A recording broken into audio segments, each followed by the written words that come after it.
Welcome to Pandora's Box. This is the podcast where we discuss our favorite fandoms in terms of our thoughts, theories, opinions. We like to do a little production analysis as well as story dissection. My name is Tyler Gardner, and I'm joined as always by my friend and co-host, Christian Almonte. Hello, good gentlemen and women.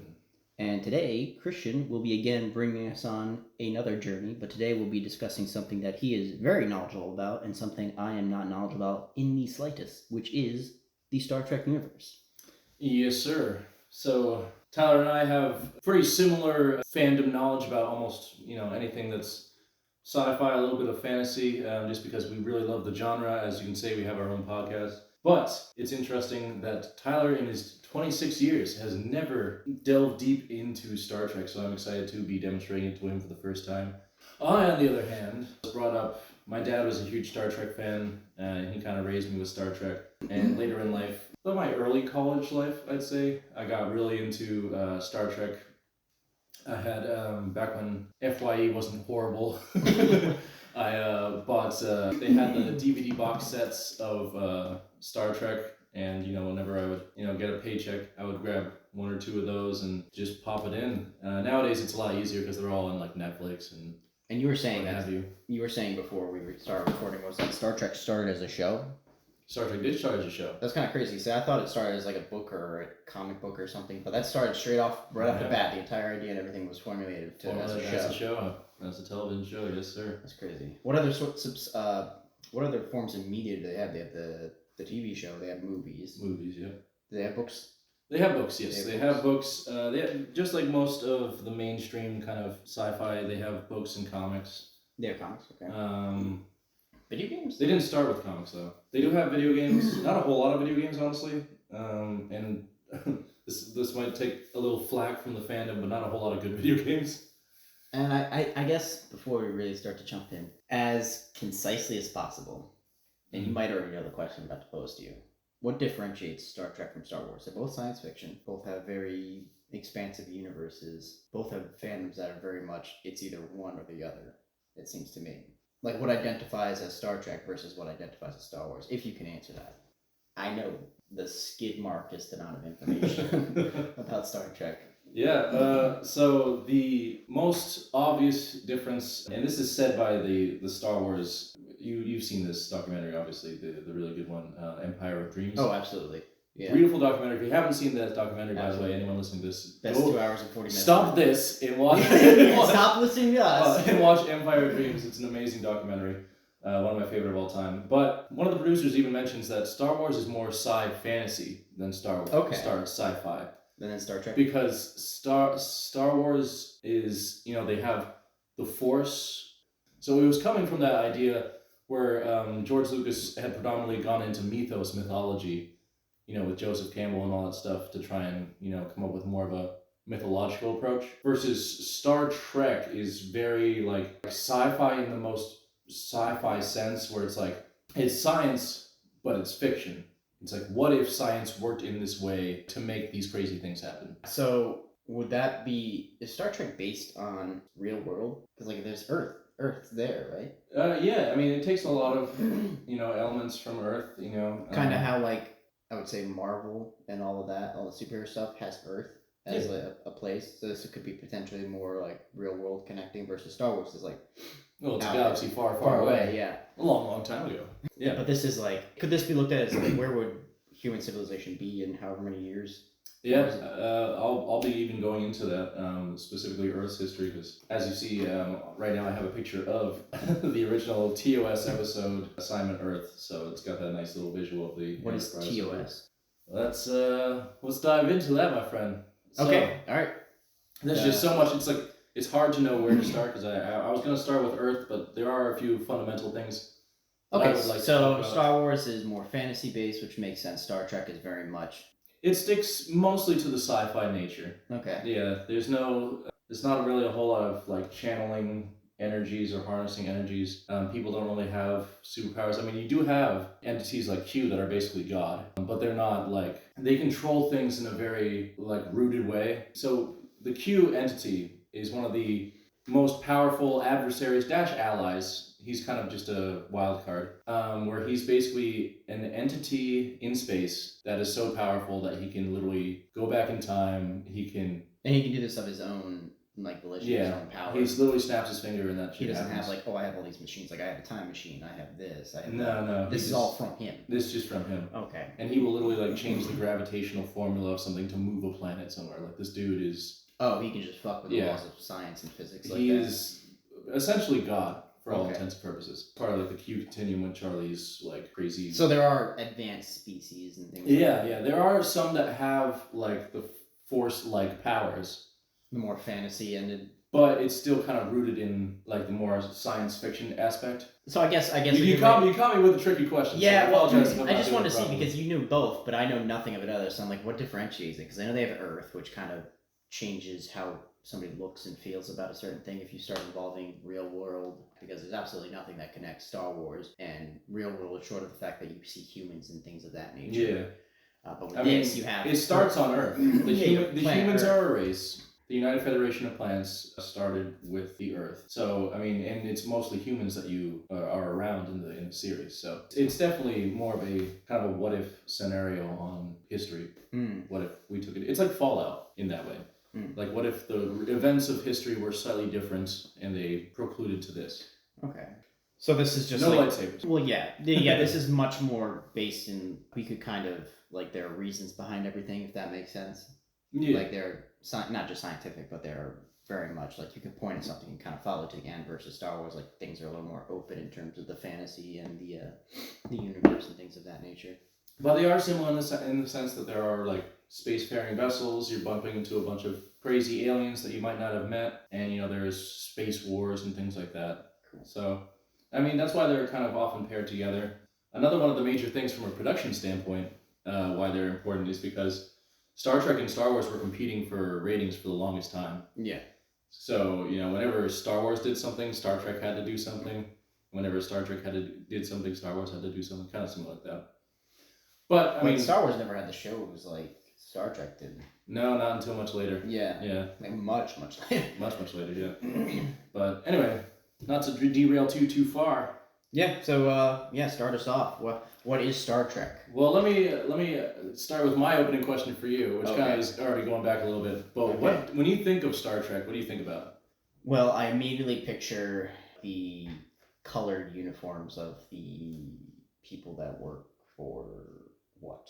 I don't know what that organization is. No, that's good. So you immediately think of the uniforms. They do have a very specific look. Yeah, and I know each uniform is a specific color, is a specific role. Yes, right? Correct. And I do know the meme of like the red shirts always died. Yes, red shirts. Yeah. So in the original series, the red shirts always died. Okay, that much I know. Short of that, the most I know of Star Trek, and the most I would suppose was exposed to Star Trek was the newer movies, like the first one that they made however long back with Chris Pines, I think the actor, that's the name. No, that was his name, Chris Pines. Chris Pines, yeah. I saw that one, and then I saw the one with Benadryl Cumberbund. Which I enjoyed. I thought the movies were pretty good. They were confusing because I knew nothing about what was going on, short of the immediate storyline. Because I know they brought in, I guess, people, Scotty, like the Beam Me Up Scotty, that guy. I guess he got brought in. I don't know. I don't know anything about Star Trek, so I was very disconnected and disjointed how I was watching it. If I'm being 100% honest, it's actually kind of bad that you started with those because they exist on a completely different timeline. So your understanding might actually be different than the core. Yeah, didn't Chris Pines play the younger Kirk? He was Kirk, yeah. I thought, no? He played young Kirk, yeah. Okay, versus like, and he came before William Shatner Kirk, right? No, they're the same person. That's what I'm saying. Chris Pines was the younger Captain Kirk than where Shatner was in the storyline. Yeah. But both those characters kind of exist at the same time. Yeah. Well, I'll go into that. Just for all intents and purposes, just cut out all that knowledge. Okay. It's not much. So. Cut out the J.J. Yeah, it's a quick cut. We call it the Abrams verse. Okay. So yeah, that's where I stand. I stand on J.J. Abrams terms right now. All right. Well, that's good. And do you recognize this ship that you have? That is the USS Enterprise, right? Yes, sir.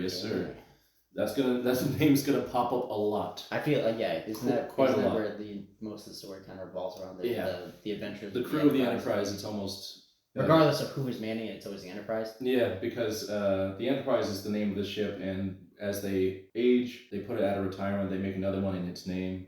Oh, so it's different ships too. Yeah, they call them Enterprise A, B, C, D. I don't know if they ever got to E. That'll be embarrassing if I mistake that. But so, what you should know about Star Trek.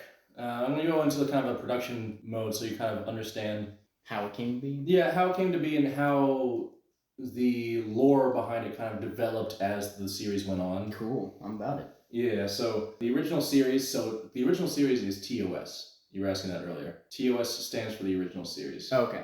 They all have abbreviations because there's just so many shows, it's easier than saying the whole thing. But the original series aired in 1966. How long did it run for? Some OG shit. Only ran for 3 seasons. Oh, really? Yeah, they were planning 5 seasons, but they only made it to 3 seasons before they got canceled. Now, I'll tell you what. Oh, good. Yeah. I was gonna say, is this the one with William Shatner? Yes, and Leonard Nimoy? Yes, sir. Okay. Yes. 3 seasons. That's it. That's all. Everyone made such a big deal out of it. I assumed it just went on forever. Dude, it's very true. So we have to remember about not Star Wars, but sci-fi at the time. And they actually go into this in Empire Dreams a little bit. Yeah, because Star Wars didn't exist. Very beginning. Yeah, Star Wars wasn't until the 70s. At the time, sci-fi was very still Buck Rogers, old school serials, very Honey, I'm Home type of you would watch that on those little fat TVs right before a Saturday. You're taking the kids to a soccer game on Saturday. Very old school traditional family vibes. Were meant to be a quick one-off. Each episode was supposed to be a one-off. Oh, serials shows. Yeah, I thought you meant a bowl of cereal. They probably were eating. Very confused. Honestly, that's probably where the name came from. Confused. I was because they probably were eating cereal at the time. Sci-fi cereal, but I went in with it until just now. Now we're on the same page. Yeah. So back in the day, you had these, narrative versus episodic. So a lot of these, episodes didn't necessarily have to do with previous episodes. So in the original series, almost nothing related to one another. You could watch one episode in season 3 and one episode in season 1, and there would be no continuation. There's no really pertinence to the fact that they no permanent elements or anything. No. Were they the same show, or are they different shows, different stories? What was that? No. So the original series involved the crew of the USS Enterprise. Yeah. No. I thought you were before. You were talking about how you could watch series from season 3.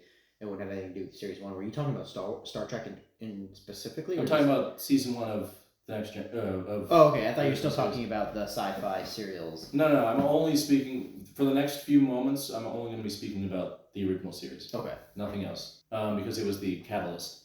They started off. So Gene Roddenberry, a genius man, he's the one that made Star Trek. Mm-hmm. He had a lot of different ideas about how things were going, because remember the time frame, still Black Americans and women, they weren't really at the forefront. So he said, Star Trek's going to be this new thing where in the future everyone gets along, essentially. So he had Uhura on the bridge. She was given an officer position. Oh, so he was trying to make some actual societal... Yeah, he was doing some progressive stuff. Changes, yeah. So he had Lieutenant Uhura, who was not only a woman, but she's an African American woman. One of the first African American women to get a really good role, and she was a huge inspiration. Actually, there's an African American astronaut today. Because of her, yeah. Wow. She literally was, as a kid, was dude, I want to be like that. She became an astronaut. So it was really innovative in that front. It was hard from a conservative Catholic perspective to embrace the show, because not only was it, very new age, very fancy with all this new roles for people, but also you couldn't get away with much back in the day if it wasn't Christian Catholic approved. And sci-fi, as you know, is not that at all. Not religious, really. And Spock, they actually went down on Spock because Spock had these ears, and they're that's the devil ears. So Vulcans were considered devils, so they actually reference that in one of the episodes where they're just where I forget what the joke was, but at the end of it, Kirk is just I have no idea who could possibly remotely look like the devil, and then they just stare at Spock. So there was a lot of danger of it being canceled. They didn't have a whole lot of money to begin with, because sci-fi, until Star Wars came along, there weren't any blockbuster sci-fi things. Yeah. They were very niche. They're kind of B-list horror movies. Like they indie didn't- films right now. Yeah, they didn't really get a whole lot of financial aid. So they took a big risk on Star Trek. And the TOS series, it ended up doing pretty good. A lot of Star Trek series get off to a really rocky start, but it ended up doing good. The only thing was, by the third season, they were really running out of money. And it's actually kind of funny. My dad says that the third season is really funny because there's these dudes in puppet costumes. You know, like, this is really goofy because they just didn't have a lot of budget. But now that I got into the backstory, you probably want to know a little bit about the lore. That's what I'm here for. This lore, my dude. All right. I'm a lore whore.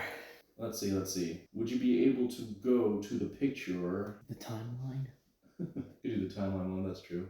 Which one would you prefer? Which one do you need? We'll do the timeline one first, but then I'll have you go to the dude with the shit Dude. So you probably know nothing about how Earth went from being Earth people to space people. Right. So, essentially, my good sir, in the Star Trek timeline, Earth is pretty fucked. Why? Because turmoil and nuclear wars basically ravage the Earth. Really? Yes. So, basically... Oh, yeah, I guess this was still during nuclear scares. Yeah. So this actually, it starts way back in the 21st century. The Third World War demolishes the Earth. Like, literally 600,000 animal and plant species are extinct. It kills 30% of the entire global population. This war happens between 2026 to 2053. A bunch of different coalitions kind of fight against each other. This comes in the wake of another series of wars, which is the second Civil War and the Eugenics War, which is important. So the Eugenics War was, and this has been outlawed for the rest of the entire Star Trek timeline. But they basically genetically modified humans. Oh shit. To make them like super, like they were 5 times stronger than the average human. They lived twice as long. I think the oldest one on record is like 300 years old. This is where Khan comes in, right? Good fucking job, boy. Yeah. So these guys were called, and I think it's a slur now, but they were called, it begins with an A. Let me just find it real quick. Alphas. Augments. Augments? So augmented humans. Mm-hmm. So they're called augments, which is a slang term. And guess who's an augment? Khan. Yeah. So Khan... Wasn't Khan like the leader of then? Yeah, there were a few that survived towards the end. But the Third World War was fucking brutal. Because, you know, the augments during the Augment War took over about 40 nations. And, you know, they were freaking pretty brutal. They were fighting each other. They were fighting the other nations. It was just complete chaos. And eventually they were just kind of removed from the equation. Augments were basically banned. And I think only 88 or so survived. And Khan was one of them, kind of dipped on a ship. No one knew where his whereabouts were. Do we know how many there were at their peak?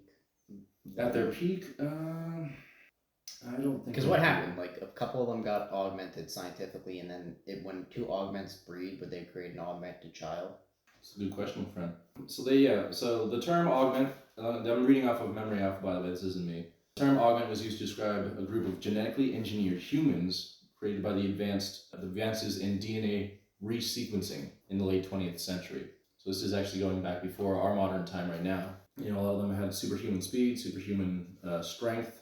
They were resistant to sickness and had, you know, enhanced senses.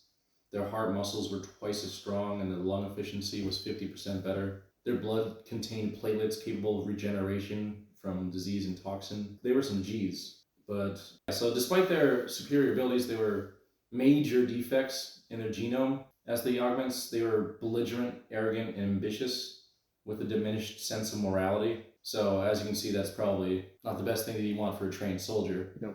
Yeah. I love how whenever they make these superhumans, these super soldiers, you know, until they get it right with like Captain America, it's always got to be like they're all fucked up in the head. Yeah, they don't take. We can get the body and stuff right, but you know, fuck it if we keep their emotions and mental stability intact. Well, it's see you say that, but Star Trek or the Federation later on, the Federation at the time that I'm talking about right now, it's not been established. Mm-hmm. But later on, the Federation just outlaws those gene modifications. Yeah. Because can't get it right. So. You can't get it right. It's unpredictable and it's not fair to the people that you experiment on because if they turn crazy and kill a bunch of people, then you kill them. It was kind of your Who's fault. really at fault? Yeah. So Who's the killer? yeah, I know, really. That eugenics war. Let me go. When you say eugenics war, is that the augments versus everybody else, or is it just like a Yeah. whole bunch of shit? Yeah, it's mostly the augments. The eugenics war specifically is Okay. mostly the augments. So we have World War III, the eugenics war, civil wars. Earth is fucked. Essentially. That's where we're at right now. So yeah, actually it's reversed in order of what you mentioned. So the second Civil War, we're fighting each other. Just America. America, and I think just in general the nations of the world are just shit's going down.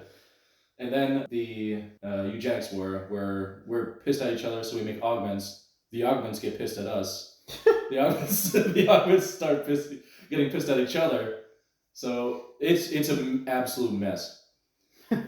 Yeah, fuck you. We're gonna makes augments. Go kill them. Augments. No, fuck you. Augments, don't talk like that to him. No, fuck them. No, fuck you. So it just escalates, and that leads to World War III. Which, if you go to the dude with the weird schnoz. So people that are listening at home, they'll recognize this from the Q episode where they talk about the soldiers from World War III. This dude looks like he's gonna go shovel his driveway. Look, man, they didn't have the highest costume budget back in the day. But this guy's kind of important in terms of this history timeline because this is a soldier in World War III. And if you can see on his chest, he's using like a communicator? Narcotics, essentially, to improve his strength. So their soldiers become drug addicts. So he's juicing. He's juicing. Not only are they using genetically modified people, but they're also using juiced up regular people high off of like whatever. So you got drugs, you got gene manipulation, you got nuclear wars. Wow. Shit, literally when I say 30% of the whole global population was KO'd, you know why. Yeah. Things were fucked. So if you go back to the timeline, essentially World War III finishes, right? It ends in a ceasefire. People are just fucking exhausted at this point. It's just like, dude, we barely even have global governments. They're not even existent at this point. Mm-hmm. Shit hits the fan. We're basically enter into another dark age. Like people are kind of scavenging with like scrap metal and all that stuff. And during this comes a very important man named Zephram Cochrane. In the universe? Yes, in the universe. He's on Earth, but Zephram Cochrane, he is a complete drunk, wasted bastard. Okay. But he's also a very good engineer. Okay. So he stumbles across like a World War kind of relic rocket, and he kind of customizes it, basically makes it capable of warp, which is basically fastest, like light speed, faster than light travel. Whenever a nation, they call it a pre-warp civilization, whenever that happens, they get what's called a warp signature, which is basically means someone's used this travel power. And so it comes online, this network of like where they're cataloging. Who's cataloging this warp signatures? Kind of. It's similar to that. It's mostly like aliens that have space travel. They don't pay attention to people that don't have it. Planets that don't have it. No. But as soon as someone does, then it's like, oh shit, these guys are about to enter their space age. Let's go say hi to them. Let's like chill with these dudes because they're going to be part of our. That's kind of cool. Yeah. So essentially, Zephram Cochrane, he does that infamous launch. What's the infamous launch? Where he takes the rocket out and does warp travel, essentially. Oh, like his first warp test? Exactly. That's precisely what it is. His first warp test. And this was called, the ship was called the Phoenix. Okay. And his historic flight, he ended up doing a warp signature, and that actually alerted a passing Vulcan ship who was just chilling passing the area, literally by chance. And they're like, oh shit, a pre-warp civilization is being warped, dude. So they end up paying a visit. So this was Vulcans head to Earth. Yep. So this is the infamous First Contact. Okay. Which they had a whole movie based off of this, where the Vulcans come down and are like, yo. Well, not really. Yo. Vulcans are not. What's up? They actually are unemotional at all. But yeah. For all intents and purposes. What is up? Yeah. What is up, my dude? So they get in contact with Zephram Cochrane, and everyone's like, oh shit, there are aliens out there. And they're like, yeah. We're out here.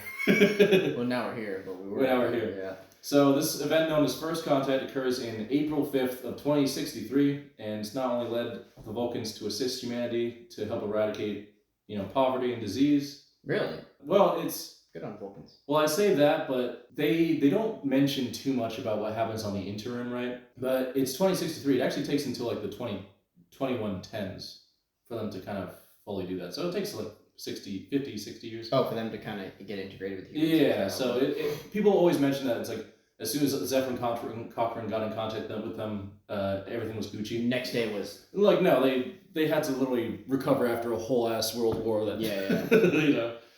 So, but they ended up doing that, and they ended up in 2150, the entire Earth unites under a united Earth government. There's an alternate timeline in this, but one thing that you'll know about Star Trek, they fuck with time all the time.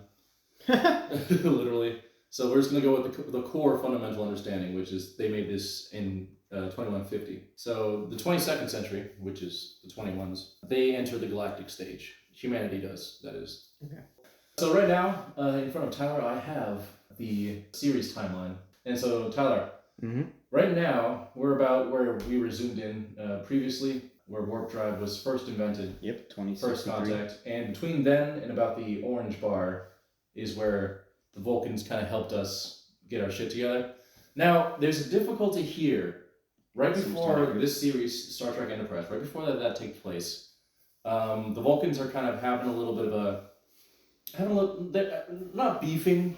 They're basically saying this. They're saying this to us. They're saying, if they don't have emotions, how could they ever get mad at anybody? There's a lot of intricacy because they don't. It's not that they don't have emotions. They like force the emotions down. There's a whole lot of. Oh, so they're repressed. Yeah, they repress their emotions, and imagine the therapist. There's a few moments where Spock shows emotion, and it's actually really wholesome. Isn't Spock half human? He is half human, yes. Yeah, so his dad's a Vulcan, but his mom's a human. Yeah, his dad's a Vulcan. I thought that was a big thing about it. Well, in the stupid J.J. Abrams movie, that was a big thing about him trying to keep his emotions down. Yeah, it's always been a big thing for Spock because he's half human, so he's got way more emotions than the average Vulcan. That being said, the Vulcans are basically saying to the humans, they're like, "Look, y'all are babies. Y'all are little warp babies." And baby warpers. Yeah, and y'all moving too fast. Y'all need to chill the fuck out. First, we need to learn to walk before we learn to run. Yeah. Okay. But meanwhile, like the Federation's planets are like, hey, or the Federation's military rather. Is it called the UFOP? Or is it just UFP? No, this is United Federation of Planets. They like to pronounce the whole thing. Oh, because they didn't want to call it UFOP? No. Can't imagine why. Yeah, I can't imagine why.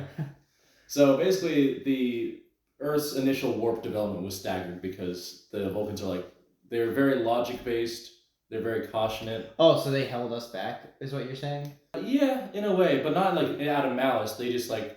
want us to like take our time. Yeah, it's like a child like sprinting down the street. It's like, I get that you want to run because you can run now, but like you're gonna go from flying a spaceship to like nuclear war to missiles. Like meeting the Klingons or the Borg or some shit. Like y'all need to chill, is essentially what they said.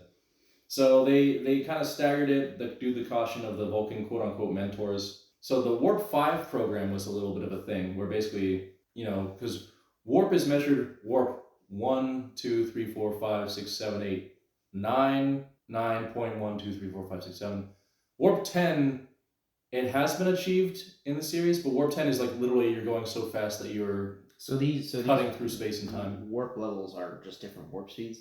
Yeah, because I think warp is essentially like faster than the speed of light.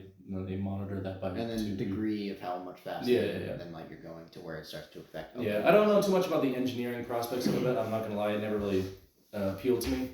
That'd be cool to do a Star Wars hyperspace and then a Star Trek warp. That'd be kind of cool, yeah. But anyway, so they were basically the goal up until this point, right around the orange bar, was to say, hey, we want to hit Warp 5. We know we can hit Warp 5. We're going to go for that. What was so important about Warp 5? Does it like... It was just know what's going to happen when they achieve Warp 5? It was just I think it was just the major... That's a milestone? Yeah, the Warp 5 program was the name given to the research and development project commissioned by the United Earth Space Probe Agency to develop the Warp 5 engine, essentially. Yeah, both programs were supervised by Vulcan experts. While they were helpful, Vulcans didn't share any of their advanced knowledge on warp mechanics. And the humans were annoyed about this because, why not give us all the stuff that you know? Oh. But the Vulcans were like, no, you have to proceed like... You gotta do this on your own. You gotta do this on your own, you gotta do it like... We'll help you, we're not gonna do it for you. Essentially is what happens. This kind of pisses off a lot of the adventurous humans, like Captain Archer, who will be the captain of the Star Trek Enterprise, by the way. Archer's just like, dude, y'all are like babying us too much. We want to go out and do this shit on our own. I grew up wanting to do this, and like I'm gonna be an old man by the time this shit happens. So, what is the United Federation of Planets? United Federation of Planets is coming up very, very soon. Yeah, see, it's right there next to the... Oh, in terms of the timeline? Yeah, it's coming up very quickly. So 2063, we have warp drive invented, first contact of extraterrestrial, which would be Vulcan. Yep. And then 2151, we have the start of the Star Trek Enterprise series. Yes, sir.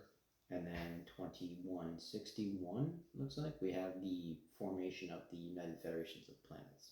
So, Earth finally develops a Warp 5 capable ship, and that's called the Enterprise NX-01. And it's commanded by Captain Jonathan Archer, and was launched in 2151, as you can see there. It was heralding a new era, defined by encountering numerous new species. So it was the first kind of exploratory ship. So that's what it was sent out to do, is kind of find new planets. Yeah. And this was the first of the Enterprises, and it was a big deal. Earth's first manned vessel out to explore new races, new planets, everything, whatever the galaxy had to offer. Because now I can reach it. A lot of shit goes down in the Star Trek Enterprise series. Yeah? Oh yeah, a lot of shit. Because Star Trek Enterprise, chronologically speaking, comes after a lot of the original Star Treks. It was basically a prequel. Oh, so it was produced after the Star Trek show. Correct. But in terms of timeline, it's a prequel. Yes. Okay. But because of that, and because they always fuck with time in Star Trek, there's a lot of shit that references the events that happened. Oh, so are things fucked up for the Enterprise crew? Yeah. The original Enterprise crew, because of shit that had happened before they even went off? Yes. Or shit that happened, I guess, after they went out? Yes. If you want to zoom out... That's so... talking about time travel is so fucking annoying. Let's zoom out even further. Let me show you some shit. That's as far as I can go, man. Alright. Star Trek Next Generation, way over here, right? Yep. That Star Trek Next Generation is 2364. Yes. And then Star Trek Voyager, which happens just after it. 2371. The last part of Voyager is 2378. So basically, there's a movie called First Contact, which I mentioned previously before. The Vulcans? In a way, yes. But I will tell you what the rest of the movie is about, because the Vulcans come out at the end of the movie. So here, and I can't fucking wait, dude, to tell you about the Borg. One of my favorite villain alien races. My favorite alien race villain in all franchises sci-fi. They're amazing. But they are a huge pain in the ass for the Federation. And what happens is, here in Voyager, right, they go back in time. All the way back in time. Because their idea... Where do they go? They go back to the... They go to Sephram Cochrane. Oh, they go back here to where warp was first invented? Yes, sir. Okay. So, in Voyager... At the end of Voyager. At the end of the Voyager series, the crew of the Enterprise, I'm assuming? Because that's what it seems to follow? It's kind of after the Voyager series, because it's a separate movie. They go through time. They go back in time to when warp was first invented. Yeah. Let me, not beat around the bush for this. Let me, just say basically what happens here. They're in a dogfight with the last of the Borg Queen and stuff. During Voyager? No. There's the Enterprise Captain Picard from the Next Generation. Okay. So it's the same timeline, different ship. They're gunning down the Borg. The Borg escape and launch themselves back in time. And the Enterprise has no choice, obviously, but to go back in time. Follow them. Yeah. And they're like, why the fuck are we back in time? And then they check the date and they're like, oh shit, they're going to try and stop the launch of the ship. The Phoenix. So that the humans never ever get into warp. They never get into warp, they never make the Federation, they never become a problem for the Borg. So the Borg are trying to nip it in the butt. So that whole movie is about them trying to be like, alright, we have to fucking fight the Borg while also not alerting people to the fact that they're time travelers on their planet. So they're trying to handle that shit. It's a great movie. But they basically do end up stopping the Borg, Yeah. letting Cochrane do his launch. But Star Trek Enterprise takes place with that new timeline. And at one point, they find Borg frozen in the Arctic that had crash landed. Oh shit. Yeah. So even though they go back and keep time the same, there's still remnants from when they went back in time. There's still slight deviations, yeah. This is why time travel is so fucking... It's the worst. It's the best, but it's the worst. I can't even imagine the headache anybody gets when they're writing something about time. Yeah. Time travel. Yeah. It's just, oh, well, now we have to take into account everything. Yeah. But luckily, it ties back in because the Borg that do end up thawing out and like escaping the planet, which is wild because Borg have... I'll tell you all about the Borg, but essentially they have nanomechanics, so they're like microscopic robots throughout their skin and organs, and it just turns them into these crazy looking like robot guys who are like part organic, part machine. Biotechnology. Yeah. And they like upgrade their ship. They launch out the Arctic. They like kill all the Arctic researchers and like take over their bodies. And they launch out like warp 3 point something, which is wild because those transports like can't even go past like warp 2 or 1. So they basically like make their vehicles better. Like freaking, they juice the shit out of them. So only the Enterprise is like, holy fuck, these guys are like taking off with the research team. What's going to stop them? So they go and handle that. But this is during the Star Trek Enterprise series? Yes, it is. And they are able to stop them, but the Borg send out a message way off into the Delta Quadrant, which it's going to take 200 years for someone to get the message. Plot twist, someone gets the message 200 years later. Yeah, okay. But that being said, the rest of Star Trek Enterprise is basically more of just a series show.